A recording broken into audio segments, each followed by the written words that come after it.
Welcome to Your Personal Power Pod, a podcast about aligning yourself with the life you want. And here are your hosts, Sandy Abel and Shannon Young.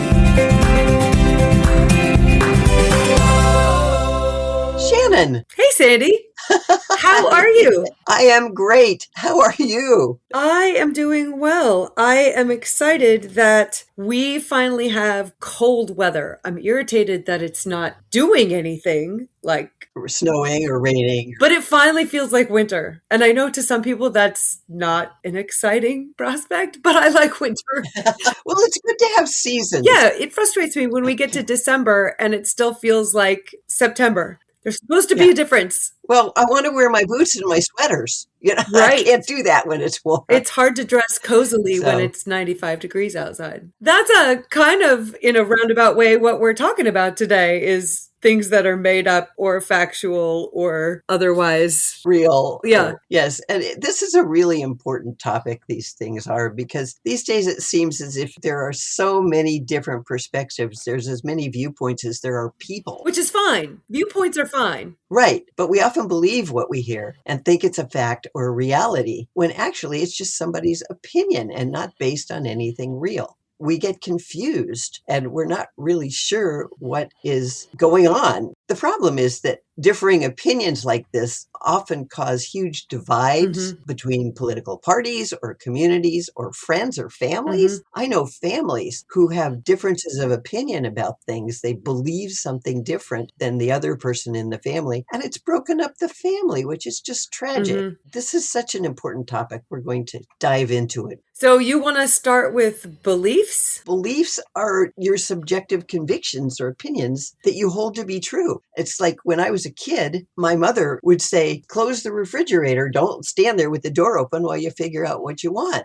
I would like, oh, okay. All right. Why? We've got electricity. It's all good. But her belief came from when she was a kid and they didn't have electric refrigerators. They had ice boxes and they put ice in them to make them cold. So if you stood there with the door open, it would let all the cold out. And she was right. But she hadn't adjusted her belief to when we got electricity. I sound like I'm from the 1800s, but we did have electricity when I was a kid. But she still had the belief that if you stood there with the door open, all the cold would go out and the food would spoil. And that was just a belief without direct evidence because things had changed. That's a great example. And I kind of do the same thing when it comes to unplugging things that aren't in use. I have this weird feeling that I need to unplug the toaster when I'm done using it because of fire risk. And I don't think that's a thing anymore. I think there's probably some energy waste if I just leave it plugged in all the time. But it's just an ingrained belief that I haven't ever questioned, really, that drives the rest of my family batty.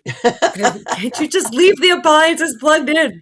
And I don't know, I thought that too, so we might want to check that out. Right. But I think that right there, the willingness to look at your belief is key, because so often we get entrenched in our beliefs and we can't take in new information and adjust them. And that's the thing. That is the important thing. So what do we do that? Is that where the facts come into play? Well, facts are objective realities that can be verified through evidence. Facts are provable. They are provable. They're universal, independent of personal feelings or beliefs. For instance, the statement, water boils at 100 degrees Celsius at sea level, is a fact because it can be tested and proven. So facts are things that remain constant, and regardless of whether you believe in them or not, they're there. They're real. Which is why, and we're not going to get political here at all, but why the phrase alternative facts just gets under my skin. As a former newsie, as somebody whose job it was to suss out the truth and shine light in the dark places and report the facts, there are no alternative facts. A fact is what's real. It may be disproven later, but right now the proof is this. Exactly. So what is an alternative fact? I've not heard that. It's basically spin or a lie that somebody's telling to get you to believe a certain thing. They're using the word fact to give what they're saying credibility, but it's not a fact. Right. Got it. Yeah, there's no such thing. And then there's reality, which encompasses the state of things as they actually exist, combining both facts and perceptions. Reality is tough. It really depends on who's looking at it. Yeah, you can see a situation, and for some people, their reality is, oh no, this is terrible. And for other people, it's like, oh, this doesn't feel too good, but it's an opportunity for growth. Yes. And so one sees it as a positive reality, even though it might be a difficult situation. The other person sees it as the end of the world. This is why eyewitnesses to crimes are so unreliable. Everybody can be Exactly. watching the same thing and then report what they saw totally differently. Exactly. And they believe that. They believe what they saw. They put their own interpretation, their own spin on it, but it's not a fact. So we all create our own reality. You and I talk about that a lot. Yes. We talk about the power of positive thinking and create the life you want instead of letting it create itself. And your reality is shaped by your experience, but it also includes objective truth and facts that you can verify. So these three things all kind of intertwine: beliefs, facts, and reality. Exactly. Beliefs can influence your perception of reality, like we just said, often leading you to interpret facts in ways that reinforce your existing Yes. beliefs. Like you said, when somebody sees something happen, one person is going to see it one way, another person's going to see it a totally different way. So then it gets confusing. Yeah, very much so. And I think especially in situations like politics, where people tend to dig in on whatever side they're on, and then the more somebody questions them, the more they brace and hold the fort and stay believing what they believe. It can be very challenging to allow in new information and then also question your beliefs and how that's playing into your perspective. Exactly. We get really attached to those beliefs. Right. That happens in religion a lot too, or all kinds of other things. People think that their beliefs are really facts and they don't check them out to verify. They just say, no, this is the way it is. Yeah.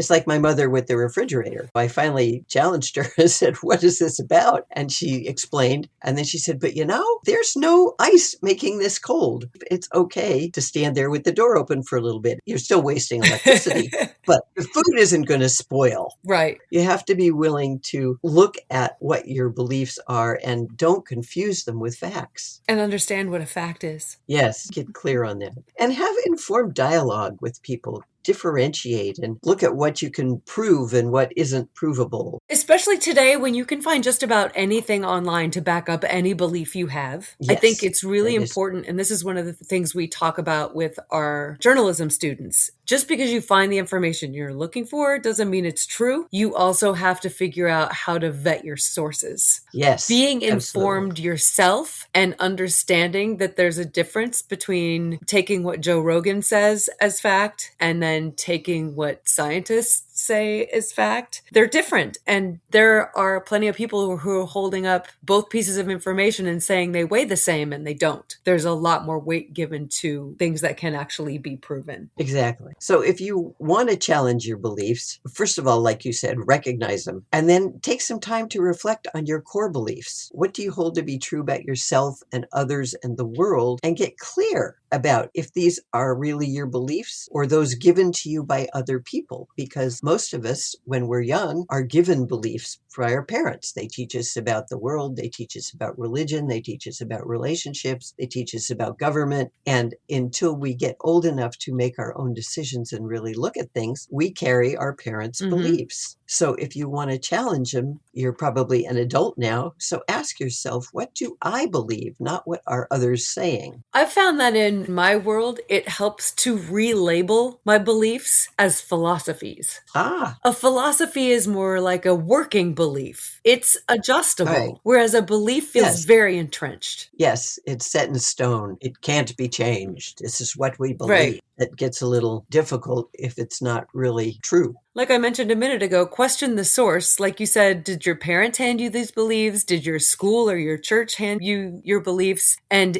if so, that doesn't necessarily automatically make them bad. You may evaluate them and decide that they still work for you, but you have to take into account whether they're based on personal experiences, cultural influences, information from other sources that you've just accepted blindly, or whether you've questioned it and tested it. What evidence do you have that your beliefs are supported? Just understanding the origins of your beliefs can reveal biases and assumptions that may not be valid. And it might have been valid then, like my mother in the icebox. Things change, situations change, society changes. You change. You change. And they might not be valid for you where you are now and who you are now. Mm-hmm. Beliefs can shift, but you have to be aware of them in order to make that happen. And you have to be open to entertaining opposing viewpoints, or at least engaging with them. If your belief can't be tested, then it might not have the validity you think it does. Tested or proven. And there are lots and lots and lots of those that people just ignore what proves them wrong or proves that their beliefs are not real. Well, I think that comes into part of your identity. There are plenty of people who define themselves by their beliefs. And Yes. if your beliefs can be challenged, then who does that make you? So being able to Yes. tease apart your belief from who you actually are then makes it so Yes. that those beliefs can be put to the test.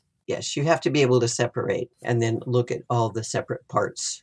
And make sure that you use empathy when you encounter someone with a different belief. Listen and try to understand their experiences and emotions instead of trying to change their mind. You might learn something. Also, they might learn something if you actually have a calm, rational conversation. Oh, that's so hard these days.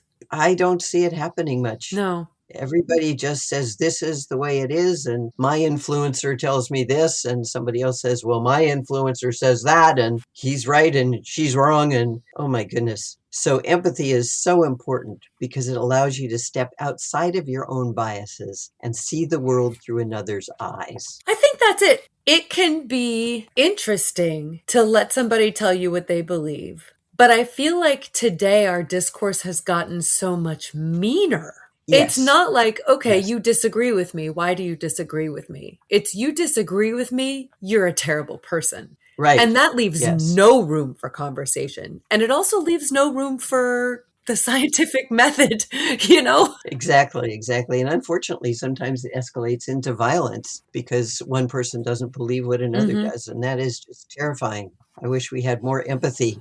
So if we're listening and empathizing with other people who have different beliefs, then how should we be talking to ourselves about our own beliefs? Just being honest and non-judgmental. You analyze your beliefs critically in order to help you make informed decisions. It's not about proving yourself right. It's about seeking the truth, what is real. And you have to create a safe space for yourself and for all that to happen with other people. Like, I have beliefs about the universe and God and spiritual things like that that differ from the churches I went to when I was young and the Catholic school I went to when I was in 5th and 6th grade. And I know what feels right to me. Right. But I don't expect that to feel right to other people because I was given a lot of information earlier on that people felt very strongly about that didn't feel right for me. And so Right. I don't understand this you need to believe the way I believe situation when I like kayaking. Plenty of people don't like water. Like, nobody's mad about that. So I don't understand why we get so hung up on other people agreeing with us unless it's that we just need that validation. You're right. People want validation and sometimes they want control. Mm. The bottom line is that you have to understand that the difference between beliefs, facts, and reality can help you engage in more productive conversations and make better informed decisions. And challenging your beliefs isn't always easy, but it's an important part of maintaining relationships and personal growth. And, you know, it's possible to enhance your world by letting go of certain beliefs. Absolutely. You could just be evolving. It doesn't mean you're a bad person. It doesn't mean you don't have conviction. It just means you're growing. Exactly. Just look at the facts and reality, considering alternative perspectives, and expand your understanding of the world, which will help create positive relationships and bring more harmony and empathy to you and everybody in your world. Yeah. Yeah. So we hope that our wonderful listeners step back a little, look at your beliefs, see where they came from and if they still apply. If it's really important for other people to follow along with those, or if maybe you want to shift a little bit. Give yourself that grace in that room. Thanks, Mama.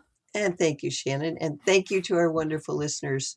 We really appreciate you spending time with us as we explore all these amazing, fascinating things. And we love it when you talk to us online. So tell us your stories about self-esteem. Tell us what's mattering to you right now, what you're struggling with, what we can help you with. If you've got ideas for future episodes, I know we have some in the works that were requested by listeners. Yes, and thank Yes, you. and thank you for letting us know what you're interested in. That is so helpful. And if you have time and the inclination, we'd love for you to review our podcast, and you can do that wherever you stream, or you can just visit yourpersonalpowerpod.com, click contact, and drop us an email. I think also on certain streaming apps, you can text us. And also you can subscribe to our YouTube channel and then share our podcast with your friends and family so they can learn alongside you. And if you want to learn about coaching, which I highly recommend, get in touch with Sandy at sandy@insidejobscoach.com. We look forward to hearing from you. And until next time, find your power and change your life.